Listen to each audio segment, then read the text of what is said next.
Welcome to Bigfoot Society. In this episode, I talked to Mark about his Bigfoot encounters in Northwest Georgia and the adjacent area of Tennessee. If you've also experienced something in these same areas as Mark did regarding Bigfoot, please reach out to me immediately after this episode. And if you've had an encounter and you'd like to be on the show, please contact me at bigfootsociety@gmail.com. All right, Bigfoot Society, got the privilege of talking to Mark Eller Sr. He's from Chickamauga, Georgia. He's a gentleman I've talked to off and on for quite a while, but it's been a while in coming for us to be able to sit down and chat, as it were, over the phone. And Mark, it's great to talk to you again. Yeah, glad to be here. I'll tell a little bit about myself. I'm 56 years old as of yesterday. Born and raised in Chattanooga, Tennessee, on the outskirts of town. We live near a wooded area called Missionary Ridge, a big stretch of woods. Facing us was Lookout Mountain to the east, to the west, and then Signal Mountain, Raccoon Mountain, and then just 5 or 6 other mountains. Chattanooga is kind of like in a bowl, so we spent a lot of time in the woods, and we hunted and fished. There was myself and 3 brothers and a sister, mom and dad, and a grandmother that lived with us, and we hunted and fished to supplement our meals. And so anyway, spent a lot of time in the woods. And so wanted to tell you about my education. I dropped out of high school at the end of 12th grade because they wanted me to come back for 3 more months, so I didn't want to. So dropped out. 2 years later, went to college, got an associate's degree, and about 14 years later, I went to college and got a bachelor's degree in business administration from Belhaven University, Mississippi. It was a night school program. And I worked for the Department of Transportation, Tennessee Department of Transportation. I was a right-of-way agent because I had real estate experience. I had been a realtor and a real estate broker for 14 or 15 years, and it was kind of handy. A lot of education with the right-of-way. That's eminent domain.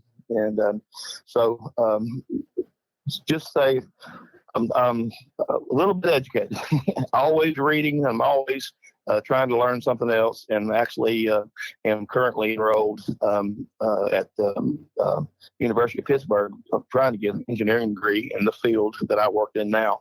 I'm a fiber optic technician. Been doing that about 15 years. I do outages for all kinds of companies all over Metro Atlanta. And so anyway, like to learn, like to read, like to know what's going on. So I'll start out with my first kind of encounter I had. It was 1982. I was 14 years old. My dad had just bought a boat from my uncle, and we'd never had a boat before. We'd always bank fished, and we were excited. It was just he and I, and we were going to an area called Raccoon Mountain Pump Station. That's a hydroelectric power station that TVA, Tennessee Valley Authority, operate. They actually suck water out of the Tennessee River up this big giant pipe with a slow pump, and it fills up this big lake at the top of the mountain. And then when extra power is needed, they drain that lake very fast, and it goes right back into the river, and it turns turbines and generates electricity. Well, there's a boat ramp there. We launch our boat, and we go up the river. Would be going towards Dunlap, Tennessee.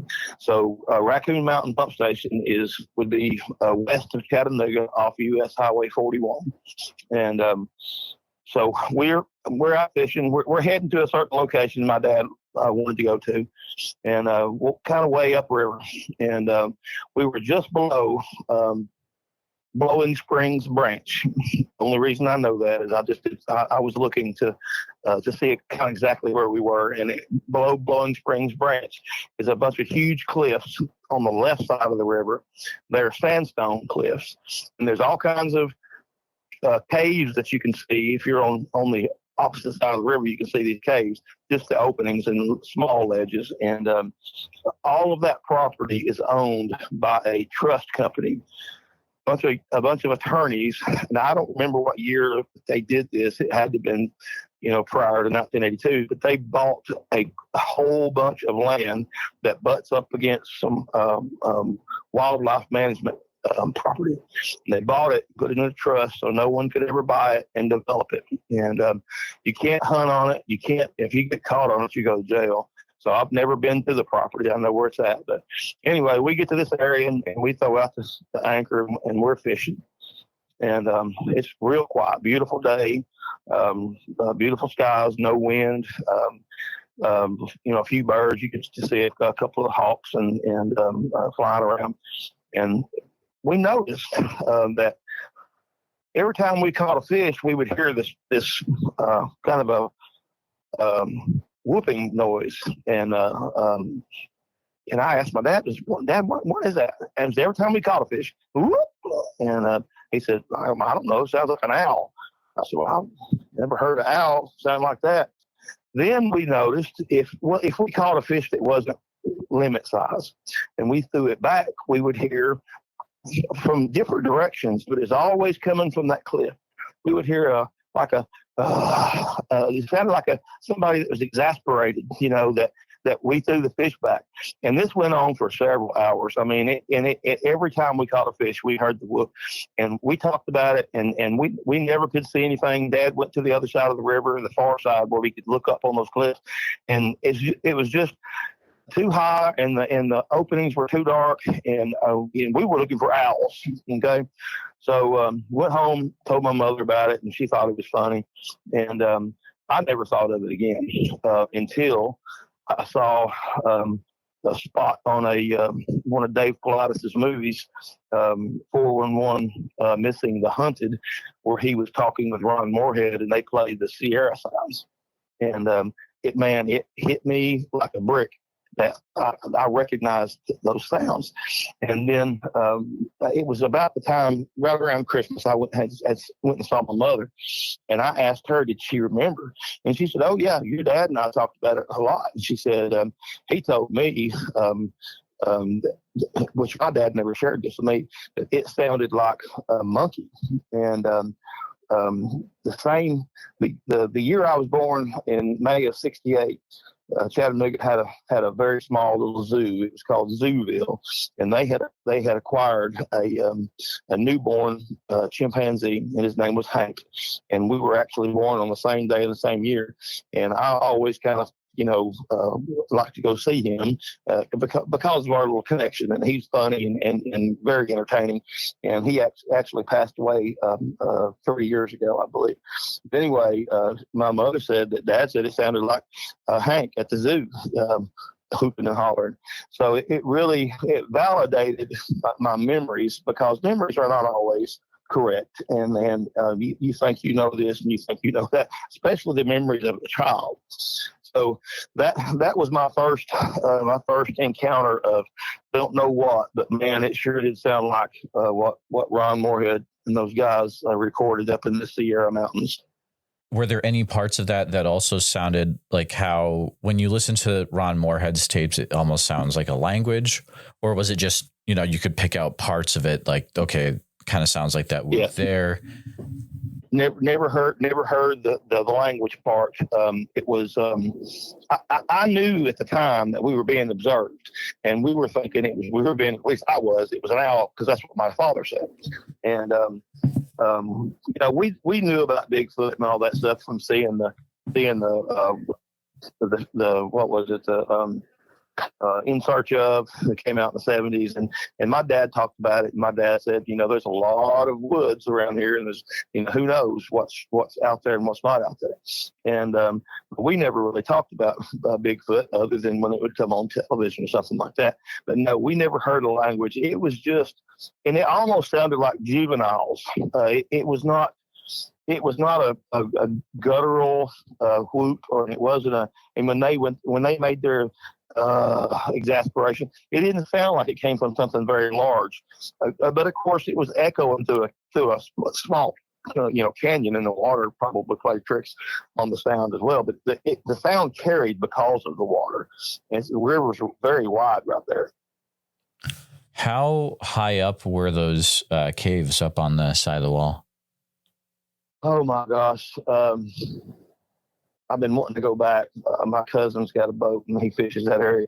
I would say 60 or 70 feet in maybe the highest spots. But the way the holes are, I was looking at it today on Google Earth, the 3D, kind of like the street view, but you're not on the street, and you could see the holes in the caves. Like I said, if you go on Google Earth and go to the TVA Raccoon Mountain Pump Station and start there and go, you'd be going. I think it would be northeast direction. So you start there and go to the right, go to the river to the right, and it snakes around a whole bunch. And then you look for, enlarge the screen, and you look for the Blowing Springs branch. And then look down on your 3D, you'll see those cliffs, and it brought back a lot of memories just seeing that today. It was amazing that I could actually find it, and because I spent quite a bit of time while I was at work. A lot of time while I'm working, I'm sitting waiting on technicians to contact me. While I'm usually testing in a data center, and they're out in the field, so I have a lot of time. So I was looking, I was like, God, I can't believe that I can see these cliffs like this, but. Very high, 60, 70, maybe 80 feet at the tallest point. It's all sandstone. And also, kind of similar question: how close were the caves from the top of the cliff? So, if something was to come from the top, how far down would they have to get to those cliffs? Well, these openings are sporadic. You'll have maybe 25 or 30 feet up, you'll have a ledge, and then beyond that ledge, maybe 2 or 3, 4 feet of a ledge, and then there's a big opening, and then maybe 1 or 2 close to each other, and then 10 or 15, 20 feet above, there'll be 2 or 3 more with a little ledge, and then some of them don't have a ledge; they're just holes.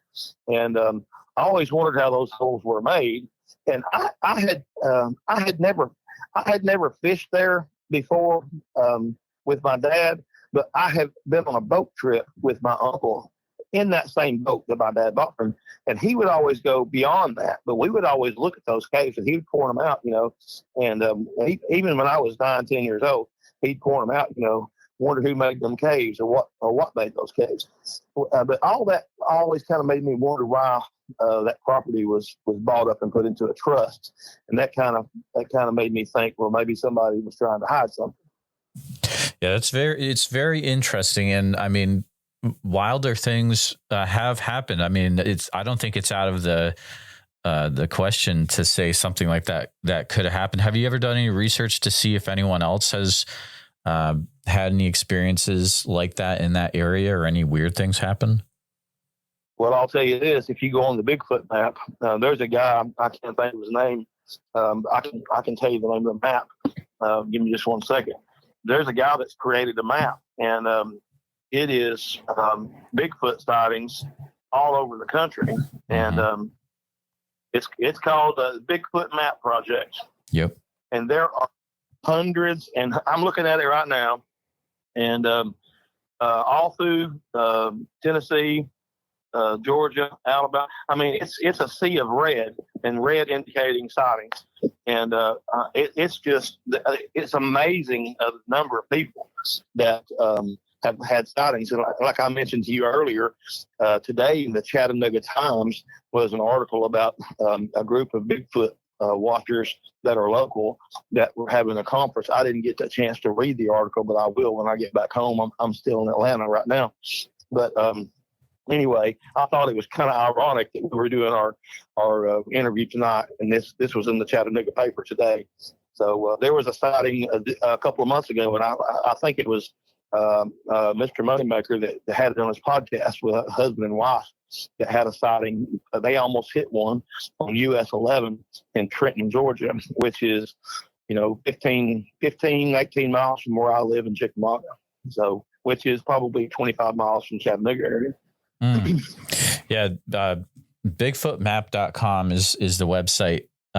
If listeners are wanting to check that out, if you haven't already, it's awesome. Like, you look at the area that Mark is talking about, and a little south of it, down in the Crocker Crockford Pigeon Mountain Wildlife Management Area, it is just lit up like the 4th of July. There's all sorts of stuff I'll there. What, my grandson and son-in-law and I camped there 4 weeks ago. It was the last week of March. And I'm going to tell you, I'm ashamed to say that I didn't know that Pigeon Mountain Wildlife Management was 26,000 acres. I had no idea. I've been to different parts. I didn't know they had camping. And when I found out, we went and we had a absolutely wonderful time. And we heard all kinds of noises. And we were listening, stayed up very late. And this is a primitive camping area. There was one other group, two older guys that were about 1,000 yards from us. So we were the only people there. We heard some pretty loud movement, and I have night vision and infrared, but we never could spot anything. But yes, Pigeon Mountain is. Well, as the crow flies, it's about 12 miles from where I live, but it's about a 45-minute drive to get to it because you have to go up and down a mountain and a half really to get to it. It's interesting. It's even lit up more than if you go further east, the Blue Ridge, Georgia area, Cherry Log, over where the Bigfoot Museum is. And everyone talks about how that area, of course, is very, very full of Bigfoot encounters. But I mean, it is not lit up on this map, even close to the area that we're referring to. So, well, I'm going to tell you, let's say Tennessee, you've got 4 or 5 major cities. So you've got Memphis, you've got Nashville, you've got Cookeville, you've got Chattanooga, you've got Knoxville. So that's 5 major cities. Between those cities is several hundred miles of woodland, and I couldn't tell you how many state parks and national parks and wildlife management areas there are. There's areas you can get on the interstate and drive, and if you don't have gas, you better get gas quick because there's a lot of nothingness between these places. And it's a lot like being in Seattle. It's a lot like being in Montana. Now, those areas, the big towns are a lot further away, but the nothingness of wilderness between those big towns is the same. I mean, there's nothing, just woods.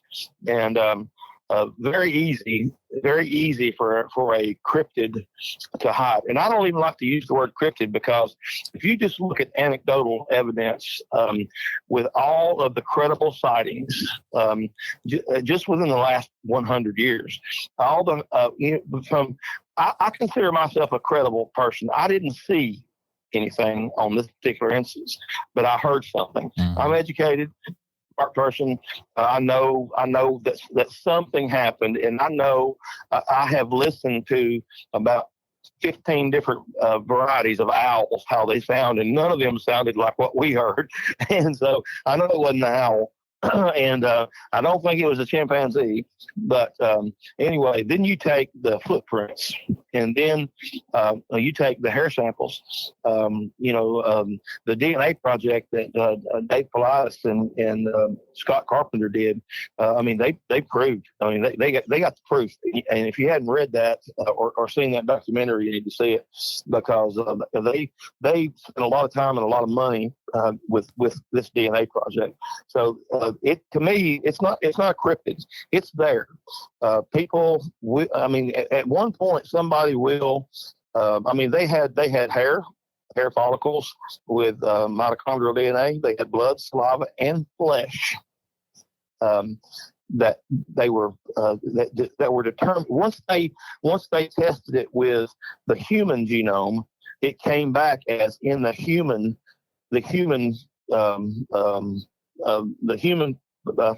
whatever you want to call it. I can't think of what you call it. But anyway, it was human, but the hair follicles are not human. Hair follicles are slick on the outside edges. Bigfoot hair follicles are ribbed. They're jagged. They look like they're scaled. They look scaly. And there's no other animal other than the Sasquatch that has the same hair follicle. And they have those hair follicles all over the country. But they don't. They're testing them with known animals. It comes back an unknown primate. I don't think it's a primate. I just don't think it's a primate. I think it's something else. So it's very interesting, and we'll see what comes in the future. I know there's also another DNA study going on right now with Darby Orcutt out of, I think, North Carolina State, perhaps a college up in that area, and so hopefully we get some solid answers within our lifetime at least. But well, I think we will. Disclosure is coming in a lot of different ways, a lot of different areas. I have another story or two if you'd like to hear. Yeah, absolutely. I hate to say story because that sounds like, but I have a couple other incidents that happened, and I'll be glad to tell you about it. Yes, sir. The next one happened, and this is chronological. And I looked up the dates on calendars because I wanted to be precise. And so I got married on September 27th of 1986. And I picked the date because that was the opening of squirrel season and small game season. And I knew I'd never forget my anniversary. So anyway, so Monday, October the 20th, 1986, we hadn't been married just a couple of weeks. My young wife wanted to go camping. And her parents were just absolutely upset about it. And of course, we had our own home, and I had a job, and we were living away from our parents and my parents. And so her dad had a pickup truck and a one of those campers that slid in the back of the pickup truck, and had a sleeper that went over the top of the truck. So they insisted that instead of taking my vehicle, I took his truck and used their camper. That way, if it rained, we wouldn't get rained on, and neither one of us would melt or die or whatever. But this was a very, very mild October for where we live. So anyway, I went ahead and, did what they asked. So I took his truck and his camper. And so we went to Harrison Bay, which is a state park, which is backwaters of the Chickamauga Dam, which is another TVA project. It's a hydroelectric dam. And they, when they built the dam, they backflooded all this property. And this is a slough that I spent many weekend nights with friends, quote unquote camping, which meant sitting around a campfire drinking a whole heck of a lot of beer, and nobody had a tent, And so anyway, to this area, I knew there would be no one there. It was a Monday night in October, and she and I went, and where we went was a road named Maddox Cemetery Road, because at the dead end of that road was Maddox Cemetery, a very, very old cemetery. And if somebody wants to look it up, it's off of North Highway 58 in Chattanooga. And they have widened the road. It used to be a 2-lane road. Now I think it's 4-lane with a center turning lane. And I don't know if Maddox Cemetery Road still has a sign. However, you can find Maddox Cemetery on Google Maps or Google Earth, because I looked it up myself, and just the other day. And so anyway, so we go to end of Maddox Cemetery Road. There's a little road that me and my friends cut in there that lead right up to the water. Years ago, we cut it in there. So I pulled the truck in there, turn it around, and I don't know why I didn't turn it to where the front of the truck was aiming towards the road to exit, but I aimed it a different way. I don't know why I did that, but anyway, so my wife was adamant about sleeping in a tent. So I set the tent up, and there was already a fire ring that probably me and my friends built years earlier, and I built a fire, and we have dinner, and we're chit-chatting, having a nice time. And then it's bedtime, and the fire's going down. We go in the tent, and the truck and camper is about 30 feet from the entrance of our tent. So we're just laying there talking, and I've got the zipper unzipped to the roof of the tent so we could actually see the stars, And but it was probably only about a 3 foot by 3 foot area. I guess I took the rain thing off, whatever you call that, so we could see the stars, because there was no precipitation expected. All of a sudden, we start hearing footsteps, and it's distinct footsteps. And I'm a hunter. I've hunted my whole life: squirrel, rabbit, deer. I'm a hunter. So I raise up, and I actually turn my body around to where I can hear where the noise is coming. So it's coming from the left side of the road, but it's in the woods, and I hear step, step, step, step, and the steps sounded either something was moving real slow or it had a pretty good stride. And I thought, well, dang, somebody's coming through here. And so I had a 35 Marlin magazine full. I had a 357 with an 8-inch barrel, and that's all we had with us. And so I get up on my knees, and where my face is up to the netting, and I shout out that direction. Hey, we're camping back here, and I'd appreciate it if you'd find somewhere else to fish. There's a whole lot of shoreline, so please find some other place to fish. Well, it stopped for a second, and then it moved again, this time a little slower. And then it actually moved sort of west of us. I could hear it going off in the distance to the west where our tent was, but it was still in a westerly direction coming towards us, but it moved away. Then all of a sudden, we hear a splash in the water. Now, this is, where we're at, Chattanooga is filled with what we call red Georgia clay, because the Georgia clay runs all the way into Chattanooga. Red clay doesn't know any state bounds. But anyway, packed hard red Georgia clay is where we're at. And the ledge from the edge of where the land meets the water probably isn't but about 2 feet. And there's no waves or anything unless a boat comes through and makes wake. Anyway, we hear a splash. And then we hear, now the water's probably 2 foot deep, maybe deeper. But then we hear splash, splash, splash. You could hear something taking steps.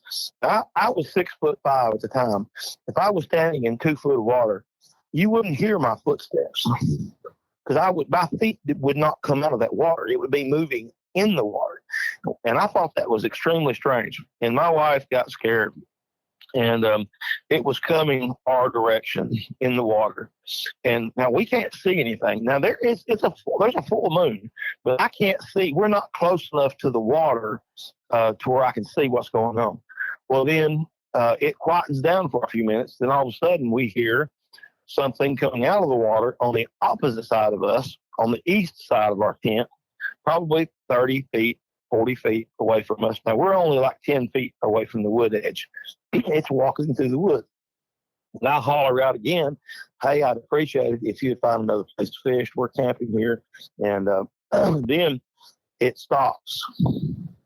And then it crosses. I hear it not just sort of coming towards us, but it basically, I felt like it was coming out of the woods, crossing the road, going back to the other side of the road where it was.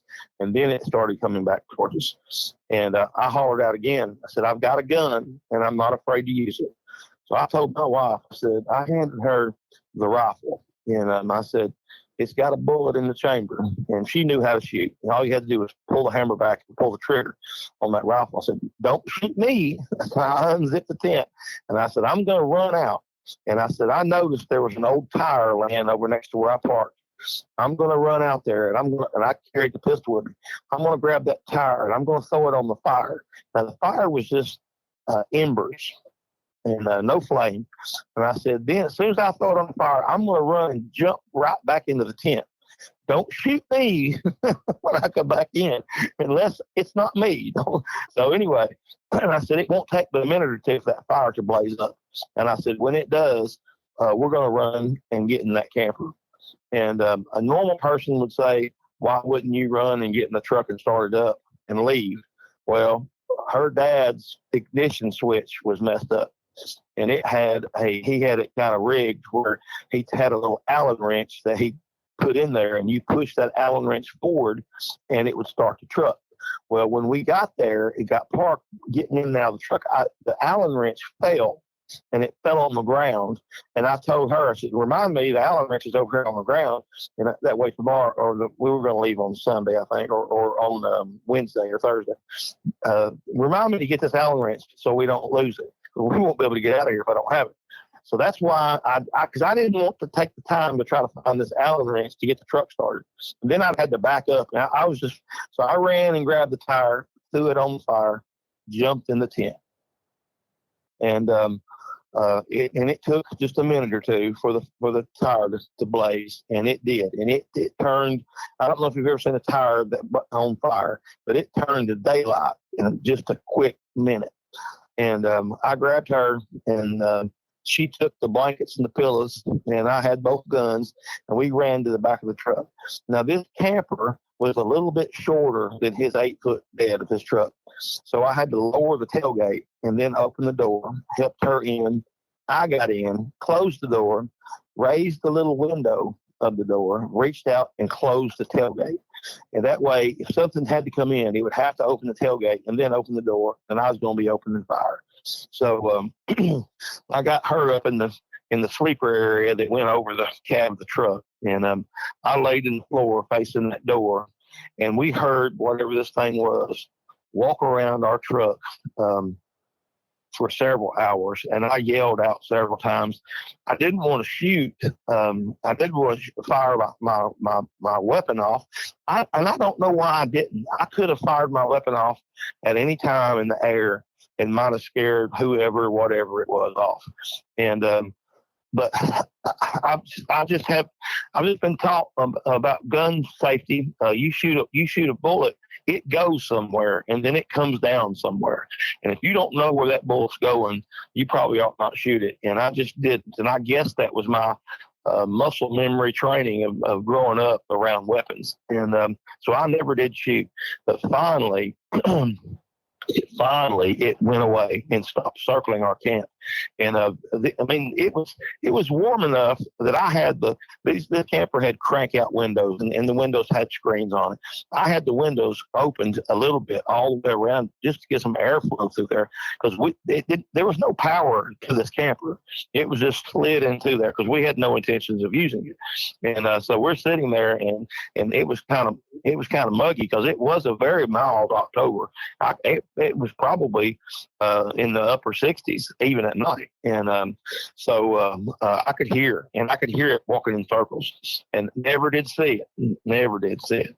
Well, when daylight came, we were ready to go. And I very cautiously stepped out and walked all around, and I could find no prints. And I didn't really expect to find any prints.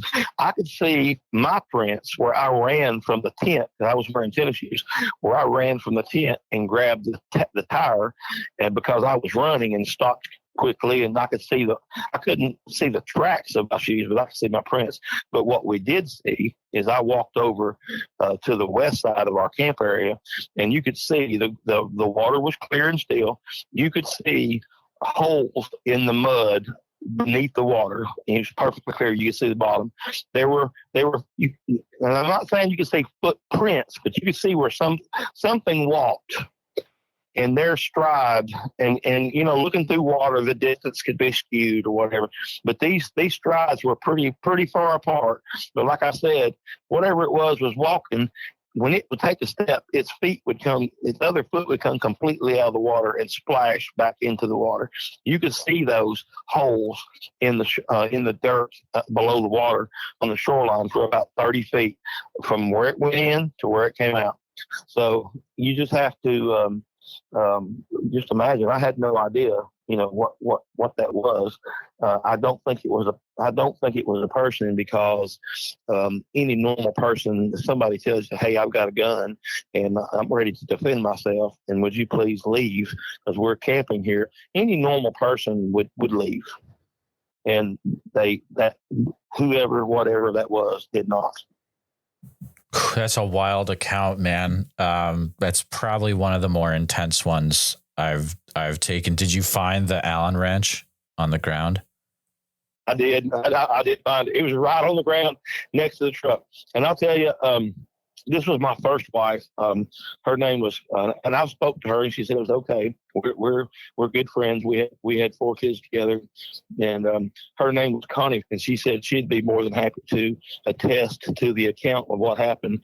And we talked about it, and she said, I went through my account, and she said, that's exactly what happened. She said, I remember. She said, I have had nightmares about that. And she said, I've told people about that 100 times.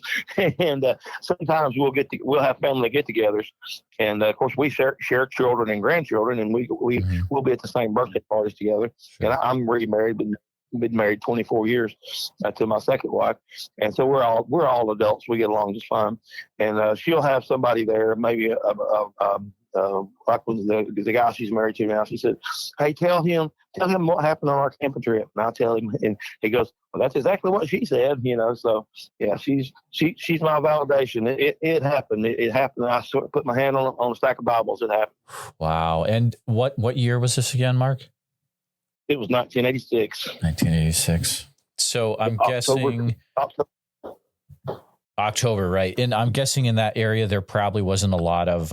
Were there a lot of houses? Like, I'm looking at the map, and no. That's state park. There are some houses on the Harrison Bay, but it's in another area.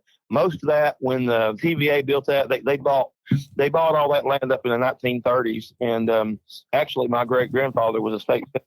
He kind of helped lead that whole program. They paid $1 an acre for people's farmland, and then a lot of prospectors came in and bought the rest of it, because they knew that people would want to live on the river at certain spots. But they made a state park around there, and there is a marina that's there. And then this would be north of the arena.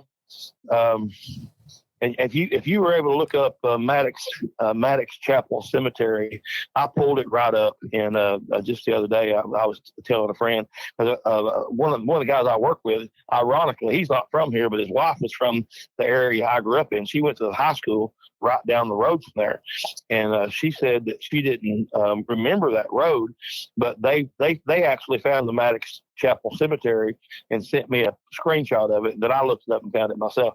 But the Maddox Chapel Road, the entrance to it got changed when you have to imagine widening a 2-lane road to a 4-lane with a turning lane in the middle of it. They took a whole lot there, and there was a lot of property to take, because you're right there on the bay anyway. It's a really interesting account, just especially if you look at a map, and I would recommend listeners look at a map. It's so interesting how this whole area is laid out. These things happened. Like I said, I never said it was a Bigfoot, but I don't think it was a person or any sane person, or it could have been an insane person that had a very, very, very long stride. Either way, it's like you're in a bad situation, no matter what it is. It's not a fun situation.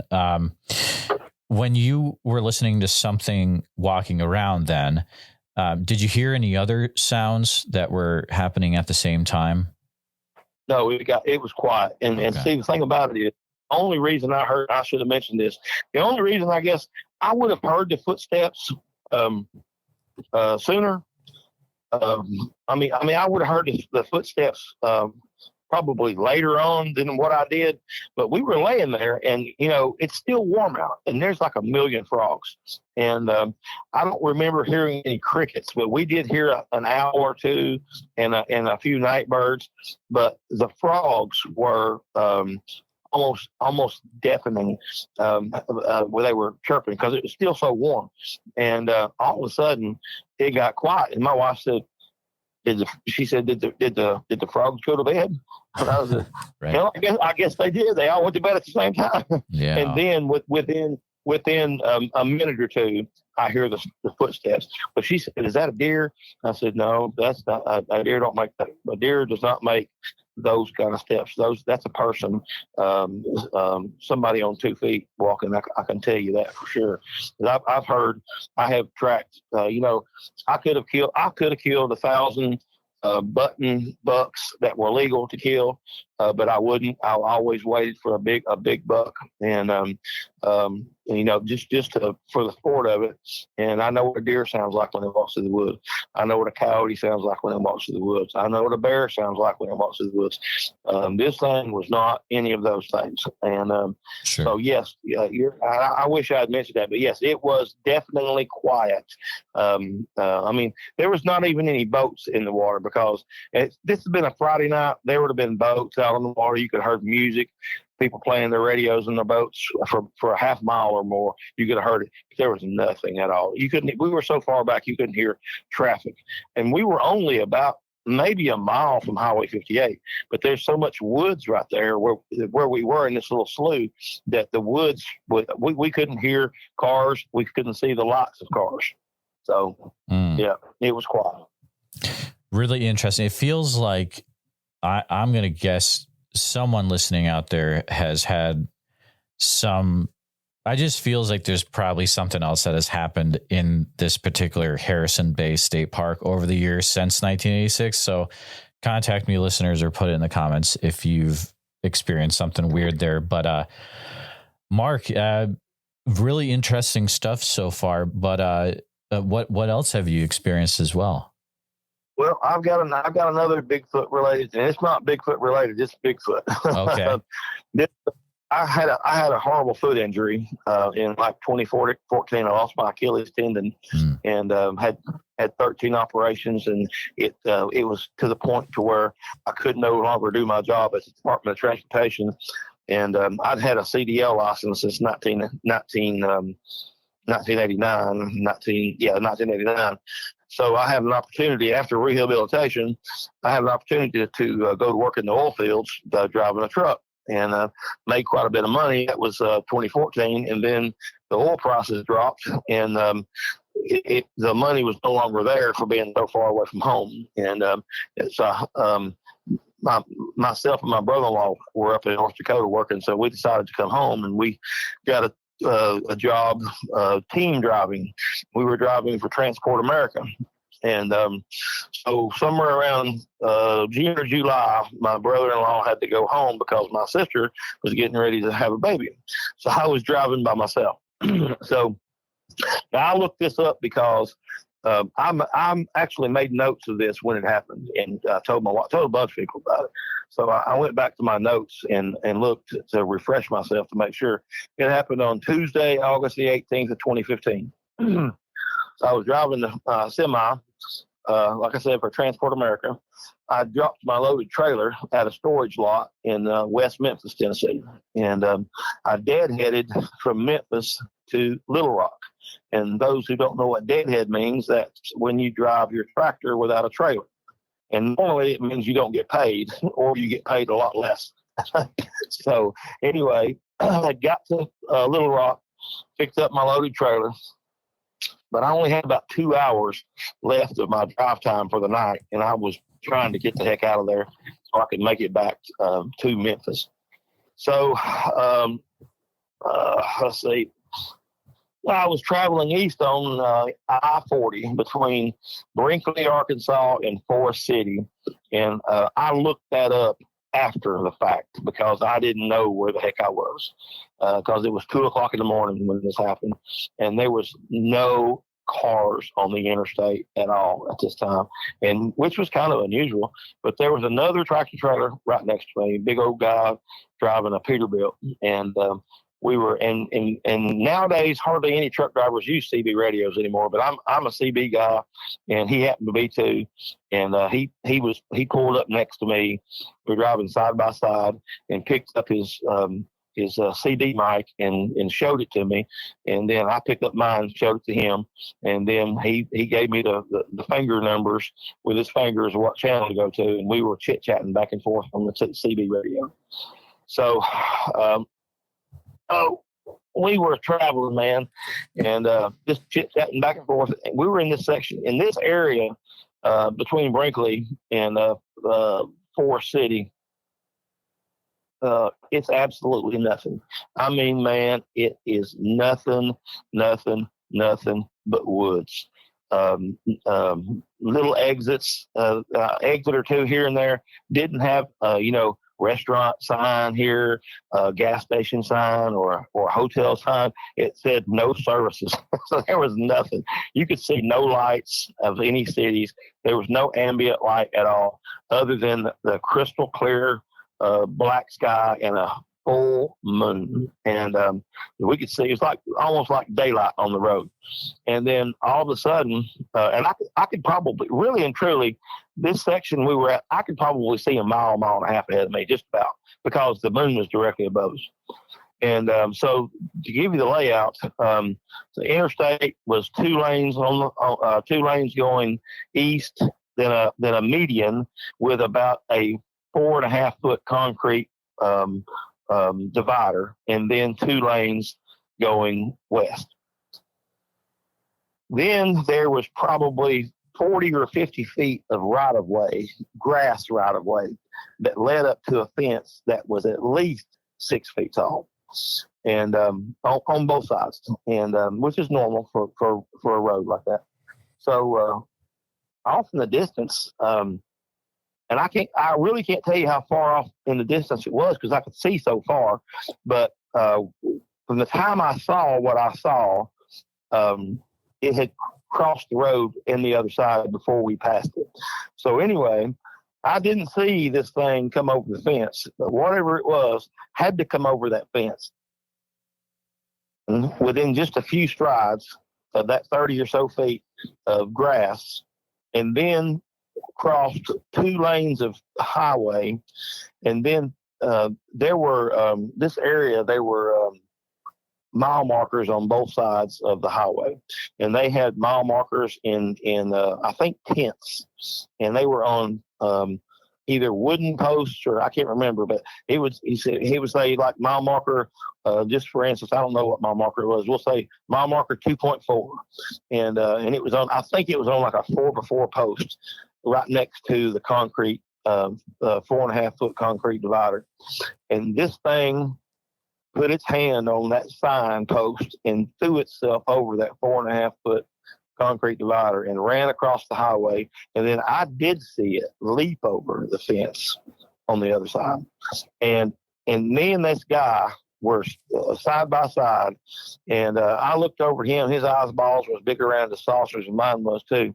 And I just hit the shoulder, and I hit the shoulder, started slowing down, and he pulled over in front of me and got out and said, "Did you see that damn thing?" And I said, "Yes, I did."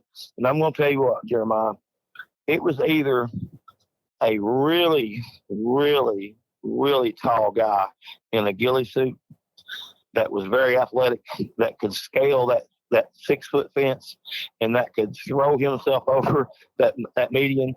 And I'm telling you, he ran 30 feet from the fence on my side, 2 lanes, jumped over that median, and then ran 2 lanes in 30 feet or so and leapt over that fence on the other side. Very, very, very agile, athletic, 7.5, 8 foot tall guy in a ghillie suit, or it was a Sasquatch. And that's all there is to it. And me and that guy exchanged numbers, and we talked several times over the years. And I tried to call him. I tried to text him back last year when you and I spoke. And apparently his number has changed, or he could possibly be deceased, because he was possibly 10 or 12, at least 10 years older than I was, because he told me he'd been driving for 35 years. So, but anyway, that was a absolutely jaw-dropping. Okay, this is definitely something. There's something going on here in my brain happening. I mean, that's such an interesting encounter. And if you look at it on the map, there are multiple sightings in that area between Brinkley and Forest City. I mean, especially around Palestine. I never even looked at that. You should. And I went from Palestine. Yeah, I wish I had. I should have. I never even thought about looking at the map there. I always look around where I live, but I never even thought about looking there. I mean, it's lit up pretty good in that area. So, I mean, yeah, definitely check it out. But did you get a good look at the face of the creature at all? No. He was running. It ran a straight line Wasn't no zigzagging, wasn't no nothing, ran a straight line, one fence to the other. And like I said, I didn't see him come over the fence on my side, but I seen him by the edge of the fence. So he had to jump over that fence. If he jumped over the other one, he jumped over this one. But all I saw was a side view. And I'm going to be honest here. I've seen the ghillie suit, a real one, and this thing, they're very long and stringy, and this was not like that. This thing was covered in hair, and it was, I would say, probably no longer than 4 inches in its longest point. You say it did look like it didn't have a neck, but it was so muscular. And I could see the muscles, just like the patty film. I could see. I mean, it was in my headlights. By the time he got in front of the truck next to us, within the headlight view, he was in our headlights, and he jumped over that median and was over past them other 2 lanes and across and over the fence on the other side. He was gone. I mean, he was moving. I couldn't tell you what speed, but my truck wouldn't go any faster than 74 miles an hour, and we were going downhill, so I was probably going faster than that. So it made no work at all of jumping those fences, crossing those 4 lanes, and jumping the other fence. It didn't take any time at all. And I just wish I had dash cam. I don't even know if they had dash cam at the time, but I tell you what, I have dash cam now, and because I'm not going to miss out on something that comes in front of me. Did you notice anything about the arms at all?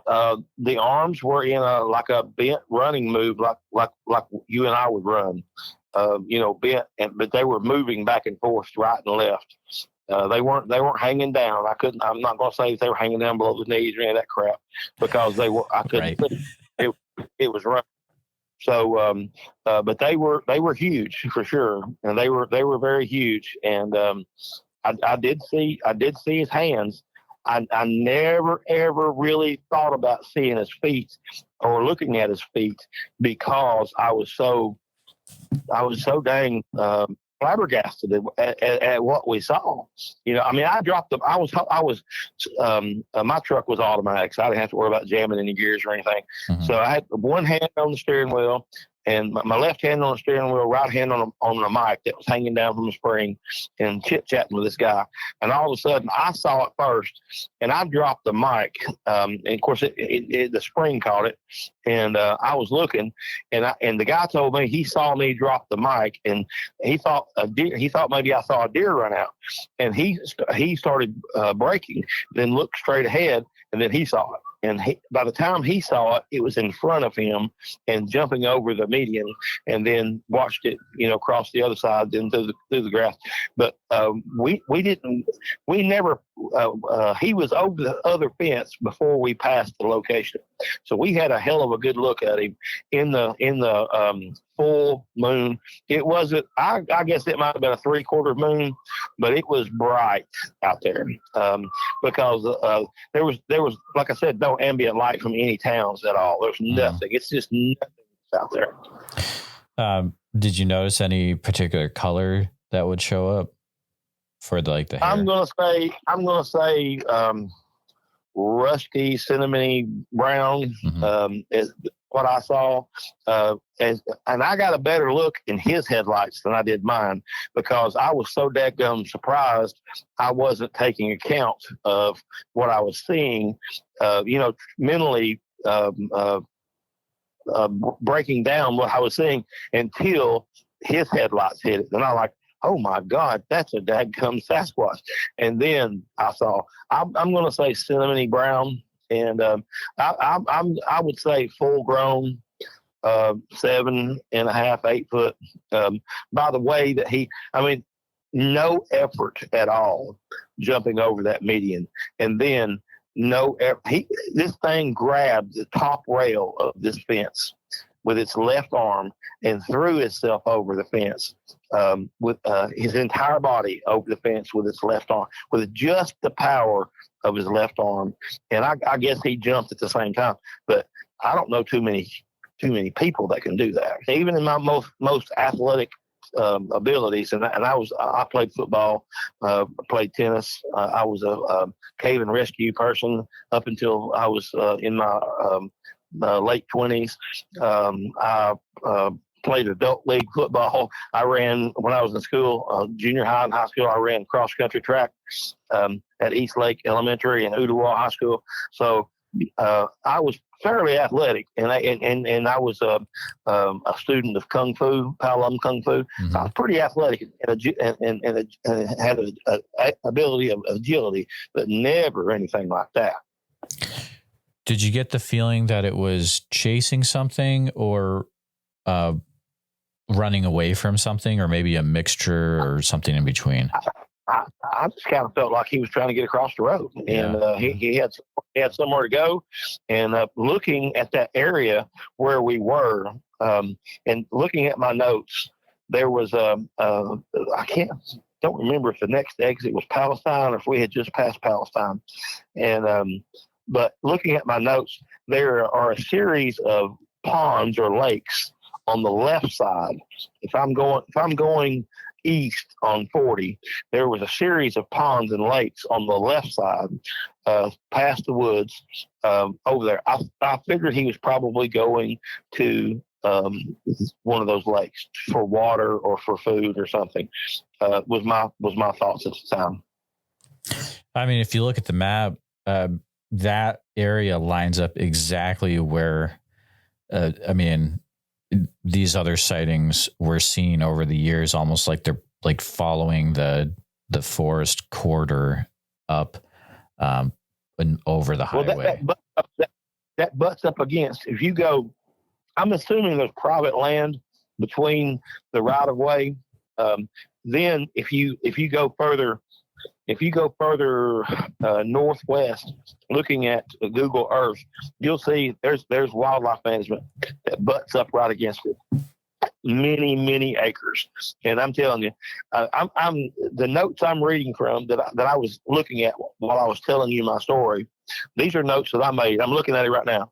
I made these notes on the 19th day of August, 2015. And I went to Google Earth then, and then I went to Google Earth today. And I had screenshots of Google Earth then and Google Earth today. And they're a heck of a lot better today than they were then. But there are a series of huge lakes. And on the left side of where he was headed. So that's where I think he was going. He was going for water because I don't remember seeing, I seem like I remember seeing a couple of creeks on the right side of the road, but not a series of ponds, or at least large enough, at least as large as those were on the other side of the interstate. Yeah, I'm looking up. If you go further north from there, there is a Pine Tree Wildlife Management Area up there. I'm looking up Onyx, which is not a sponsor, but if you guys are listening, you can reach out at any time. Yeah. But Onyx is a great tool to use too if you have it. But yeah, there's definitely stuff for them to go to in that area. So, man, I like that one. That was a good one, dude. That was a great account. I'm still looking. I plan on going this summer back to the Crawford Pigeon Mountain. The funny thing about it is you could name a mountain whatever you want, but Pigeon Mountain is part of, it's a leg that comes off of Lookout Mountain. And Lookout Mountain is like 2,000 and something feet above sea level. Of course, that's the very edge of the Cumberland Plateau where I live. So I think it's only like 1,100 feet from the base of the mountain to the top.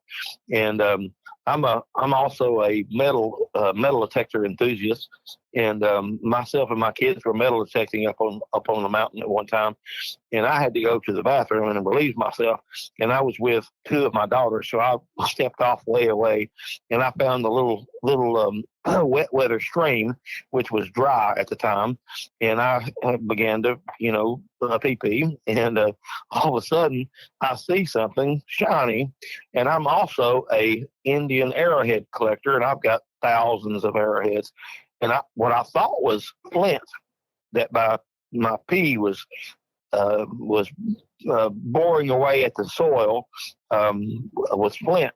So when I get done relieving myself, I take my water bottle and rinse this thing off, and it's a mastodon tooth. And I've got a picture of it. It's bigger than the palm of my hand, and I got a great big hand. So that part of the world was underwater at one time, and there were mastodons that lived there. So for there to be a tooth there, and I found all kinds of sea urchins and fossils and stuff up in that area. But it's a great area, and we've done a lot of exploring. And I can't hike like I used to could because of my right foot doesn't have my Achilles tendon got. Your Achilles tendon is attached to your heel, and mine broke loose, and they actually fused it to the back of my ankle. So my pivot point is off. So I can't walk around on uneven topography very well without a walking stick or at all, depending upon the elevation. So I'm limited to what I can do, but we're still looking around and listening and seeing things and hearing stuff. We have all kinds of stuff happen around our house, and where we live is wooded and sparsely populated. So I'm still looking. It sounds like the area you're in, without a doubt, there's some definite Bigfoot activity there. Have you ever talked to like your anyone else in the area about if they've had experiences as well, or? Well, I talked to my uncle, my mother's youngest brother, and he's the guy that got me in on arrowhead hunting and taught me how to do it. And he's had experiences. He's never saw anything, but he had been paced in the woods by something, and whatever it was very, very large. And he said he knew it wasn't a bear. And the bear we have around here, they're not. A bear around here can kill you, but for the most part, you don't have interactions with them like that around here. But he knew it wasn't a bear, and he knew it wasn't a person because he had shouted out. And most of us around here carry firearms with us because of there's dangers in the woods. So there's people that live out there that's not supposed to be. There's fugitives that live out there. There's people that have pot grows and stuff like that. And you just you need to have a firearm. And we never went into the woods without a firearm. Even when I was a kid, we had high-powered pellet rifles and knives that our parents made sure we kept with us. And when I was walking through the woods, even on the outskirts of Chattanooga, up in the woodland area, I had a pellet rifle that was as strong as a 22 that was loaded and pumped and cocked, and I had a big knife on my hip. And so just for protection, and all of us did. So it's not a strange thing for us to do that. But anyway, he said he knew that he was being paced by something, and he told me that he's kind of fell short of saying it was a Sasquatch, but he said, I don't think it was a person, but whatever it was walking on 2 feet. That's as far as he would go. But I've had numerous friends that once I open up to them about things that I've seen, and because I'm not ashamed, I'll just tell you, I'm not ashamed at all. I don't think a person should be ashamed or embarrassed to tell something that they saw or heard. There could be explanations, but sometimes there's not explanations. So tell what you see in here, and stand up for yourself and say, you know what, I'm not crazy. The government, the TV, the news, everybody wants to try to make you look like you're ignorant or uneducated or whatever. But if you see what you see and you hear what you hear, and stand up for it. I love that. Oh man, it's one of the best ways I've heard that said so far, Mark. That is amazing.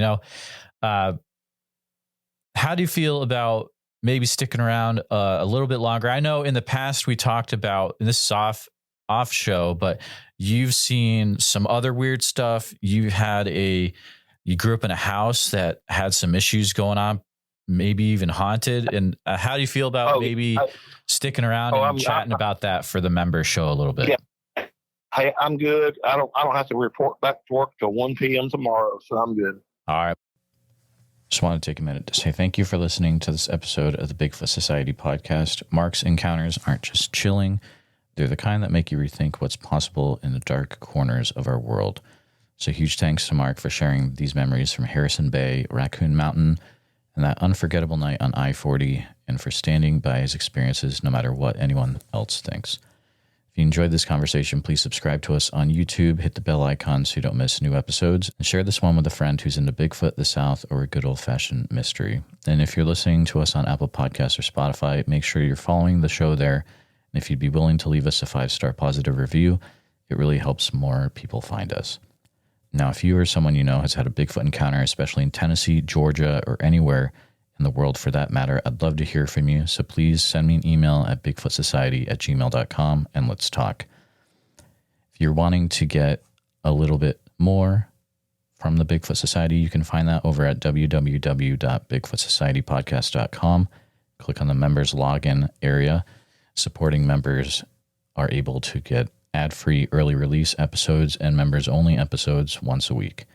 It's also a place where you can hang out with people that are into Bigfoot as much as you are.